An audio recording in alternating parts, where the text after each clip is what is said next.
যখন আমরা আমাদের আমাদের পুরো অভিষেক হবে আমাদের দলের তখনই আমরা আপনার ইস্তেহার পাবেন। আর ইস্তেহার ব্যাপারটা কি মনে করেন, ইস্তেহার আমরা গতবারের আগেরবার যে নির্বাচন করেছি তার আগেরবার করেছি, ইস্তেহারের চাইতে আমরা 110 না হলেও আমরা 90% করতে পেরেছি। আর ইস্তেহার দিলে আমি মনে করি যে কি কাজ হয় আপনারা দেখেছেন, তাই না? যে ইস্তেহার দিয়ে কি কাজ হয়েছে না হয়েছে। কাজে ইস্তেহার দিয়ে আমরা অন্য কমিটিকে ছোট করতে চাই না, আমরা ছোট হতে চাই না। ইস্তেহার ছাড়াই আমরা যা করেছি, মনোহর হোসেন দীপজল একজন দানবীর টাইটেল তার পাওয়া, আমরা চলচ্চিত্র শিল্পী সমিতিতে আমার পেছনে যারা দাঁড়িয়ে আছেন, যারা চলচ্চিত্র শিল্পী সমিতিকে সেবা দিয়েই আসছেন। আমরা কেউ 15 বছর, কেউ 17 বছর, কেউ 10 বছর, 15 বছর সেবা দিয়ে আসছি। তো সেই জায়গায় আমরা ইস্তেহারটা আমাদের কাছে ইম্পর্ট্যান্ট হচ্ছে আমরা বিগত দিনে শিল্পী সমিতির সদস্যবৃন্দ যে সমস্ত জায়গাগুলোতে তারা নিজের সম্মান পাননি বা তাদের রাইটস খুঁজে পাননি বা তাদের সৌজন্যতা খুঁজে পাননি, ওইগুলোকে ইনশাল্লাহ ওইগুলোর ব্যথায় ঘটবে না, ওইগুলোকে পরিপূর্ণভাবে তারা পাবে।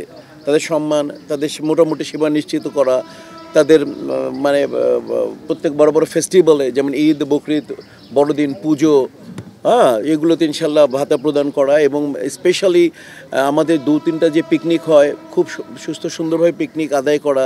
তারপর আমাদের যে ধর্মীয় অনুষ্ঠানগুলো আছে এর মধ্যে ইফতার চলে আসে সবার আগে, ইফতারকে খুব সুন্দরভাবে দেওয়া। তারপর একটা ঈদ আসে আমাদের, ঈদে যারা অর্থ অসচ্ছল তাদেরকে একটা হ্যান্ডসাম অ্যামাউন্ট দেওয়া। তারপর হচ্ছে যারা সচ্ছল তাদেরকে একটা গিফট পাঠানো। এই যে সৌজন্যতা বোধ, কোরবানি অনেকের পক্ষে সম্ভব হয় না আমাদের কোরবানি দেয়া, সে জায়গা থেকে আমরা এনশিওর করতে পারি, যেগুলো কথা আমরা ইস্তেহারে না। যেহেতু মনোহর হোসেন দীপজল মিশা প্যানেল, আপনারা নিশ্চিত থাকতে পারেন যে ইনশাল্লাহ এমন কোনো লোক যারা আছে আর কি, এমন কোনো লোক তার মানে ঈদ বা বকরিদে কোরবানিতে তাদের মাংস পাবে না এরকম হতে পারে না।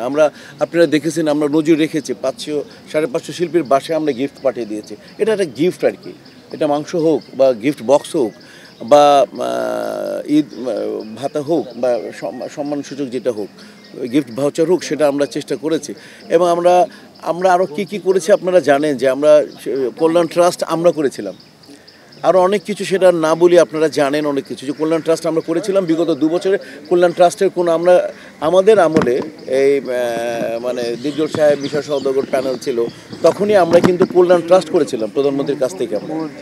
হ্যাঁ, তারপরে আমরা অসম্ভব সুন্দর একটা মসজিদ হয়েছে, যে মনে করেন সৈয়দ ফারুক পাঠান ছিলেন, আমরা ছিলাম, পরিচালক সমিতি ছিল, আমরা এটার পিছনে অক্লান্ত পরিশ্রম করেছি ইনশাল্লাহ।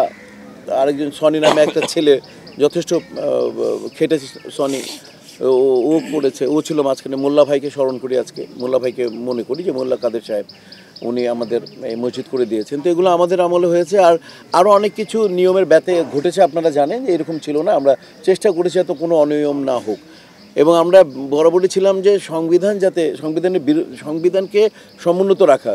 কারণ সবচেয়ে বড় মানে বিষয়টা হচ্ছে যে যিনি ওথ নেন, তিনি হচ্ছেন সভাপতি আর সেক্রেটারি ওথ নেন যে এই সংবিধানকে সমুন্নত রাখা।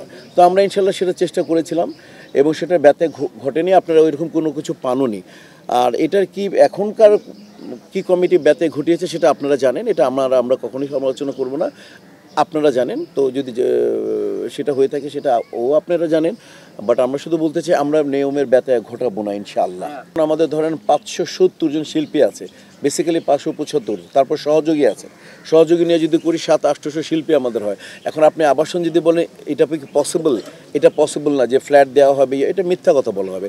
করা যদি দীপজল ভাইয়ের আমি যে সিদ্ধান্ত নিয়েছি সেটা হচ্ছে, এবং আমার এটা আপনারা শুনছেন, এটা কেন আনা হয়নি এটা বিগত কমিটিকে জিজ্ঞেস করা উচিত, আমাদের মনে জিজ্ঞেস করা উচিত না। আমরা এরকম কোনো কথা বলিনি মনে হয়। আমরা যা বলেছি তার থেকে মনে বেশি করতে চেষ্টা করেছে। তো আমরা মনে করেন আমরা সরকারের কাছে যাব, কারণ আমরা বলবো যে আমাদের 10 একর 5 একর সরকারের অনেক খাস জমি আছে, এর জন্য ভূমি মন্ত্রণালয়ে যাব এবং আমরা চেষ্টা করব যদি আমাদেরকে বাছাই করা হোক, এটার জন্য আমরা প্রাণপণ চেষ্টা করব। এবং ওইখানে যাতে জাস্ট 2 রুম, একটা একটা কিচেন, একটা টয়লেট করে দিল, এটা আমরা চেষ্টা করব। এটা আমরা সরকারের কাছ থেকে ভূমিটা নিয়ে দেন কিভাবে করা যাবে, স্বল্প মূল্যে করা যাবে, দেন কিস্তিতেই মানুষ টাকা দিল, এরকম আমাদের প্রয়াস আছে। কিন্তু এটা আমরা আমরা এটা আমাদের প্রয়াস, এটা আমাদের ইচ্ছা, মনের গভীরে কঠিন ইচ্ছা যে খাস জমি সরকারের অনেক আছে, তারা শিল্পী সমিতিকে 500-600 লোককে দিলে প্রবলেমটা কি? তো এই জন্য আমরা প্রাণপণ চেষ্টা করব সেটা বলতে পারি আপনাদেরকে।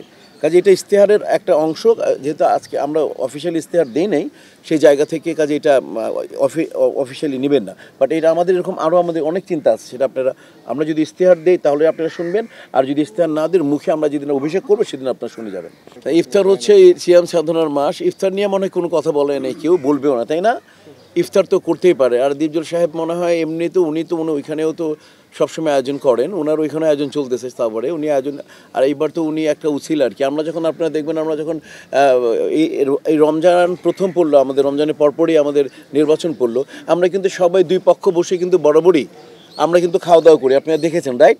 আমরা দুপুরে অনেকেই আসে আমাদের হাই হ্যালো করতে, তখন একটা সৌজন্যমূলক, আর নির্বাচন তো একটা জাস্ট একটা গেট টুগেদার, একটা মিলন মেলার মতো। এটা ওনারা করতেন, আমরা করতাম, যখনই আমরা করেছি দুই পক্ষ এটা করেছেন। আমি কখনো ওই পক্ষে গিয়ে খেয়েছি, ওই পক্ষের লোক এখানে এসছে, তারাও করতে পারে ইফতার, তারা করতে পারে না কেন? আমরা কি কেউ বারণ করেছি?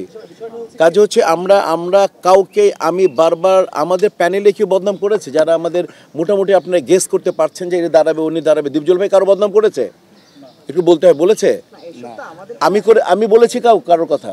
এখানে আমার ডান পাশে নানা শাহ বলেছে, আমার এখানে আলেকজান্ডার বউ বলেছে কারো বদনাম? এখানে আমার ধরেন এইগুলো আমার ক্যান্ডিডেট সুব্রত দাদা বলেছে, এই কমল মামা বলেছে, আমার এই জ্যাকি ভাই বলেছেন, তা আমরা দাঁড়াবো। এখন আপনি এখানে 570 জন মানুষ আছে, এখন কে কি কোথায় আপনারা কাকে ফোন ধরছেন, কাকে আপনারা কার ইন্টারভিউ নিচ্ছেন, এটা তো আমরা বলতে পারি না। আর এটা তো ওপেন আমাদের এখানে, আপনারা জানেন, সাংবাদিক ভাইরা সবাই অনেকে আসে, এটা আমরা মূলত শিল্পীদের জন্য, এবং আপনারা আসলে আমরাও বলছি মিলেমিশে খাবো আমরা। ইফতার এটা তো একটা জাস্ট ধর্মীয় অনুভূতির জায়গা থেকে এটা করা, এটা মূলত হলে সিয়াম সাধনার মাস। ইফতারির চেয়ে ভালো জিনিস কিন্তু আর কিছু হতে পারে না, এটা আমরা সবাই জানি। হ্যাঁ, আরে আমি সেটাই বলছি, আমাদেরটা সবাই জানেন, আপনারা যে আমরা যাই হবে ওটা আমরা ভাগ করে খাবো। 150-200 মানুষের অ্যারেঞ্জমেন্ট হয়, আমি বারবার বলি 400 করবো, আমরা ভাগ করে খাবো।